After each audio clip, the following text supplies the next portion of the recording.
What's up, boys? Rainy evening here in Seattle, and had a minute in between the different festivities, the different things going on to get this video done for you guys.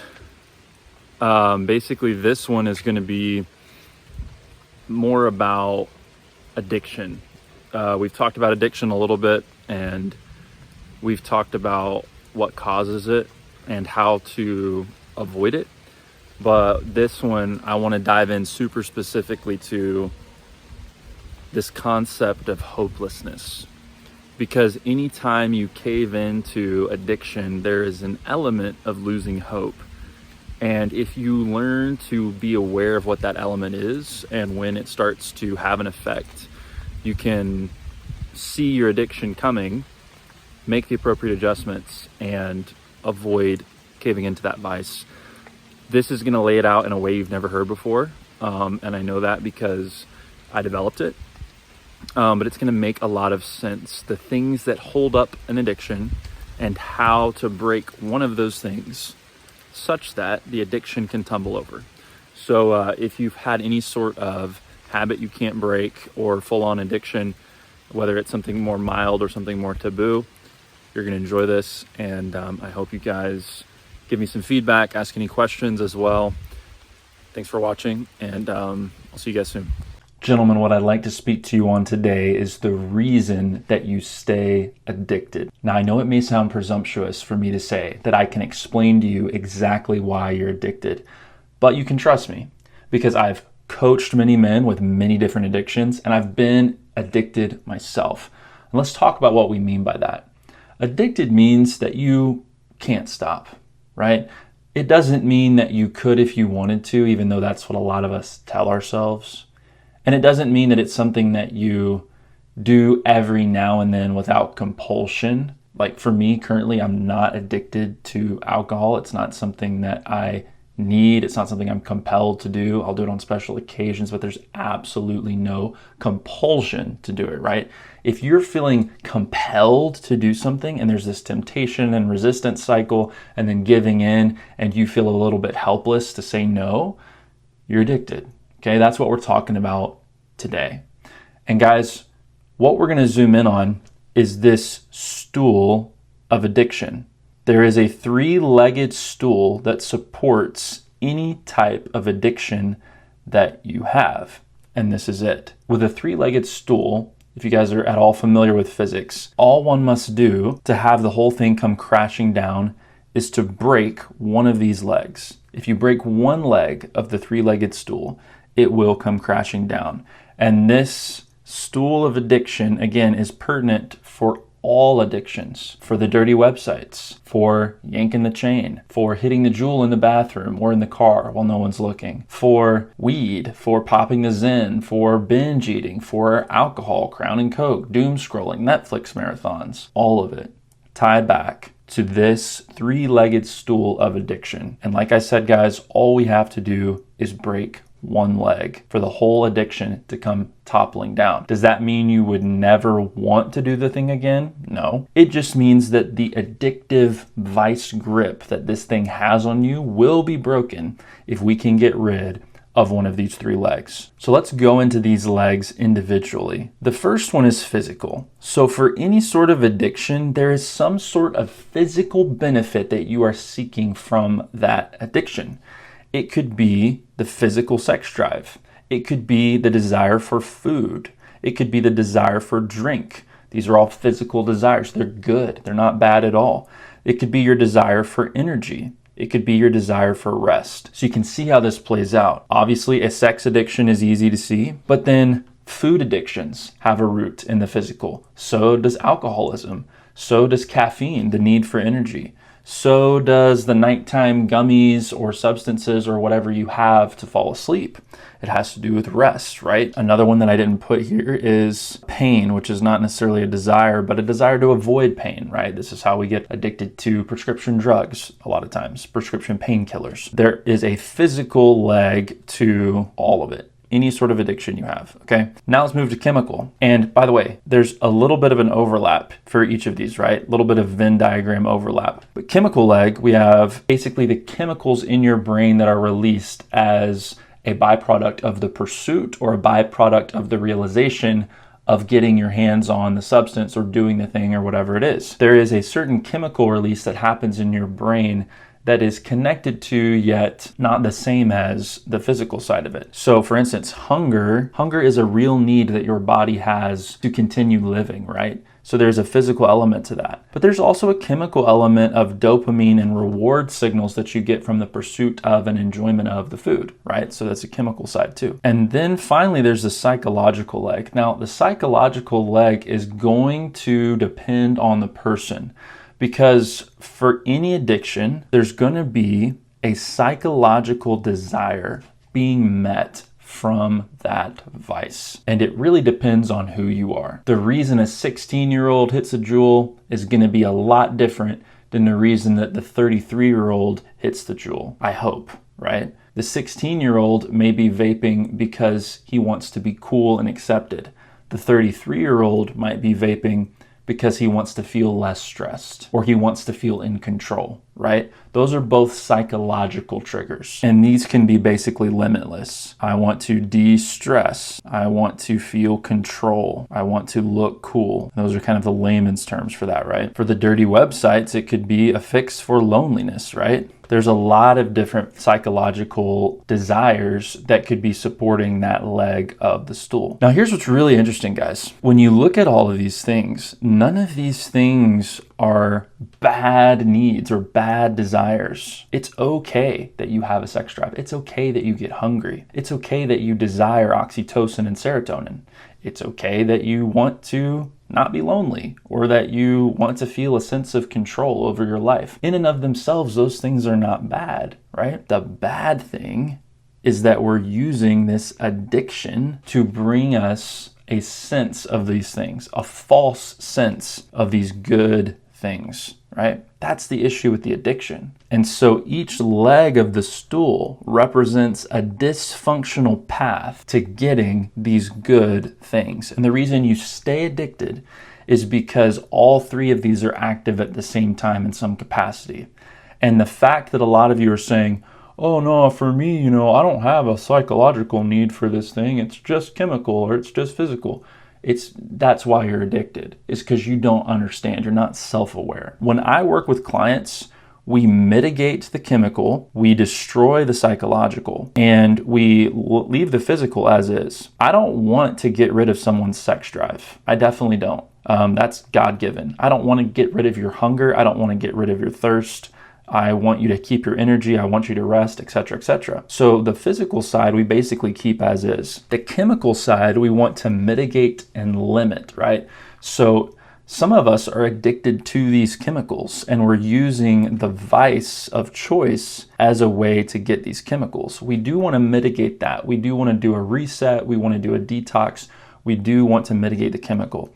But the biggest thing, guys, the biggest thing that actually keeps you coming back to whatever your vice is, the dirty websites, the vaping, the alcohol, the binge eating, whatever it is this psychological leg. And when we break this leg, not only does the three-legged stool fall, but it allows us to see more clearly for what's happening on the physical side and on the chemical side. So today, I want to talk to you about how the psychological leg works and what you can do to break it yourself. For the psychological leg, it really all depends on this question. What about my life am I not okay with and not addressing in a healthy way? A lot of us are going to have things in our lives that we wish were better, that we wish were different. Part of being human. The problem, though, is when we fail to address them in a healthy way. Let's talk about some examples with that. Some things that we might have we wish were better or different would be the job situation. Maybe we want a promotion. Maybe our boss sucks. Maybe we wish the commute were different. Maybe we're feeling a lot of pressure from the job. Maybe we wish finances were different. Maybe we're single and alone and we're feeling lonely. Maybe we're feeling out of shape. Maybe we're feeling lost and purposeless in life. These are situations in your life that maybe you wish were better or different, okay? So far, there's no addiction. So far, there's no real issue. The issue becomes when we fail to handle these things in a healthy and careful way. If we're failing to handle and address these issues, which most of my clients are when they come to me, they're not handling these issues in a healthy way. Neglect of those issues can lead to these types of feelings and more. These are just some of the most common ones. After working with many, many men on different addictions and problems, I have them track the type of feelings that they're having around and before they give into the vice. And guys, these are the most common feelings right here. Giving you that for free. We're feeling anxious, we're feeling lonely, we're feeling overwhelmed, we're feeling bored, we're trapped in analysis paralysis. Those are the products of not handling these things correctly that leads to these feelings. Here's what we have to understand. The journey from here, having these problems, to here follows a very particular path. This is the path it follows. Let me clean this up a little bit first for you guys. You guys know I love to scribble, right? Okay, I'm gonna slide this over here too.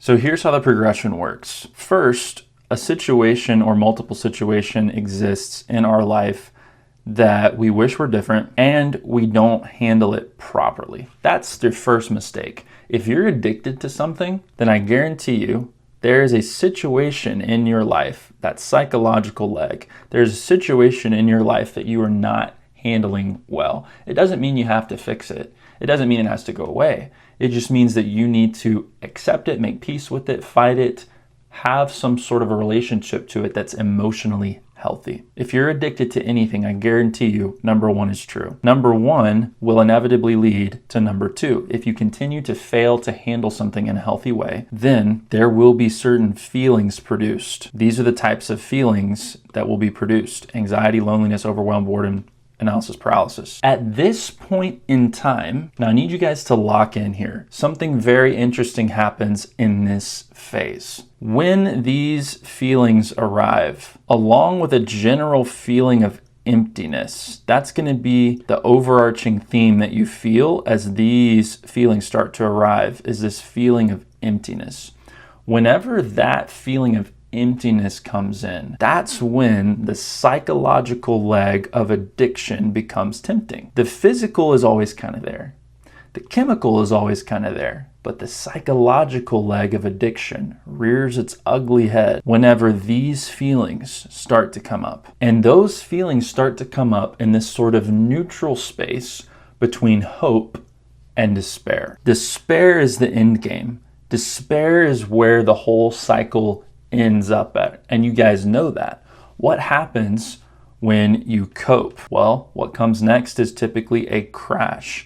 And then there's a despair. Now, some addictions, there's an exception. There are exceptions for some addictions, right? Because some addictions, you can keep the re-up going incessantly, right? Some of y'all I've worked with just stay drunk all the time, right? You can keep that coping mechanism going, so you never necessarily hit the crash. But for a lot of addictions, it's not practical or possible to keep that cope going. And so you do move toward the crash phase and eventually the despair phase. But what I want us to focus on today is this third phase right here. The temptation enters the picture when we're in this no man's land, this middle ground in between hope and despair, right? We start to lose hope in between phase 1 and 2. So y'all hang with me on this. Between phase 1 and 2, we start to lose hope. So I want you to imagine the hope scale.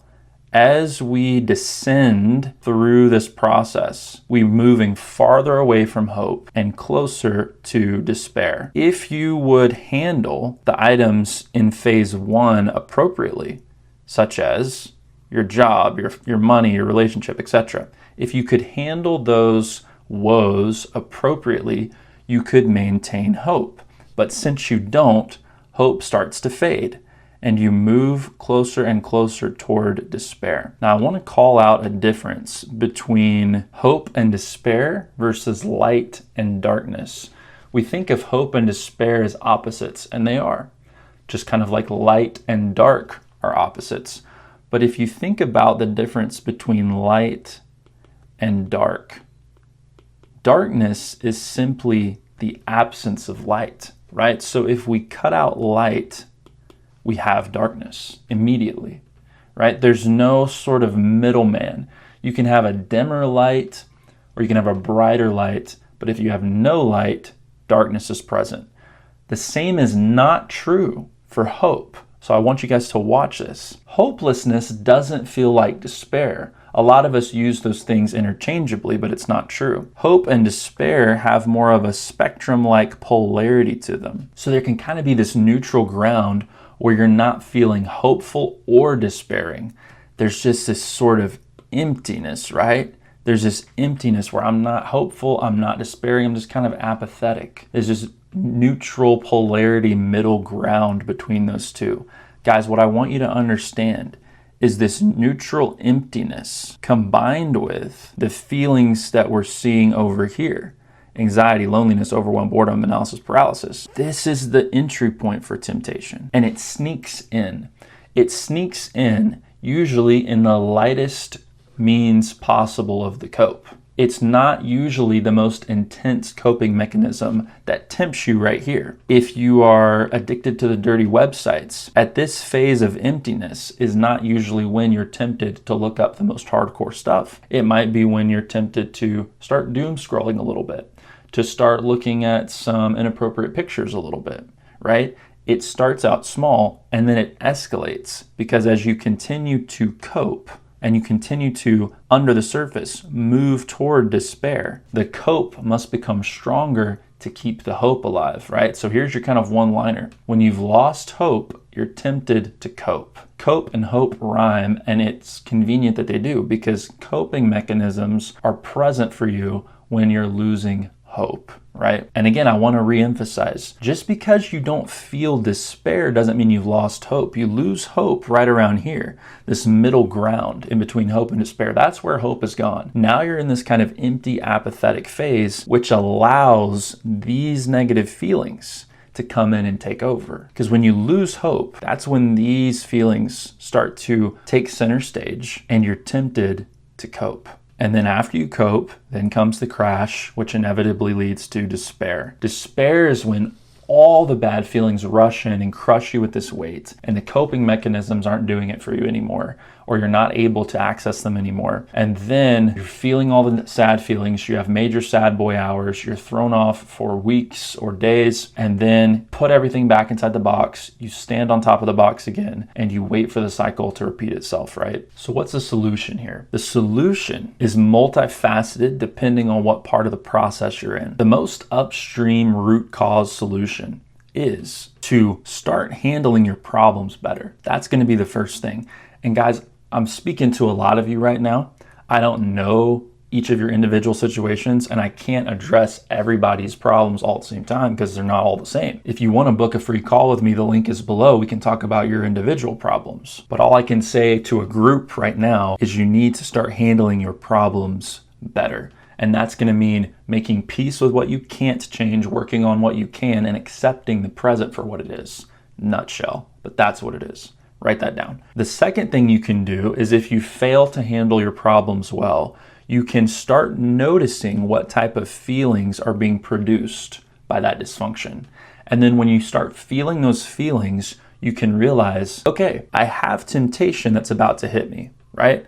Some of you, for example, are always going to be feeling lonely. I had a client who Friday night, if he didn't have anything to do, if he didn't have a social gathering to go to, he would always feel lonely. As a matter of fact, in between work, and if he did have something social, let's say he got off work at 5 and the social event started at 7, between like 5:30 and 6:45, there's this gap where the loneliness rushes in and he's tempted to cope. So in the same way, you need to be noticing, okay, what are the feelings that I have prior to giving into my cope? How do I see those things coming and know I need to be prepared to run, flee from the temptation? Because it's usually going to be cyclical. A lot of us have jobs. A lot of us have school or routine that is repetitive and structured. And so the feelings and the temptations actually fit into the structure. You can start to notice repeatable patterns in the system to show you, oh, this is coming up here, that's coming up there. So when you've noticed what feelings you're having that will lead you to that temptation, you can get ahead of it and flee the temptation before it has a chance to pop up. Now, if you fail to do all that and you enter the cope, you're screwed at that point, all right? You're gonna go through the rest of the cycle and you're gonna have to start again next time. Guys, I wish I could solve everybody's individual problems in one video, but obviously that's not the case. If you want to talk with me directly about the things you're not handling well in your life and the feelings being produced by those dysfunctions, book a free call with me below. Make sure you're following on Instagram too. I do a lot of DMs and free consultations in the DMs on Instagram as well. I love what I do. I appreciate every single one of you, and stay tuned. We'll see you next time.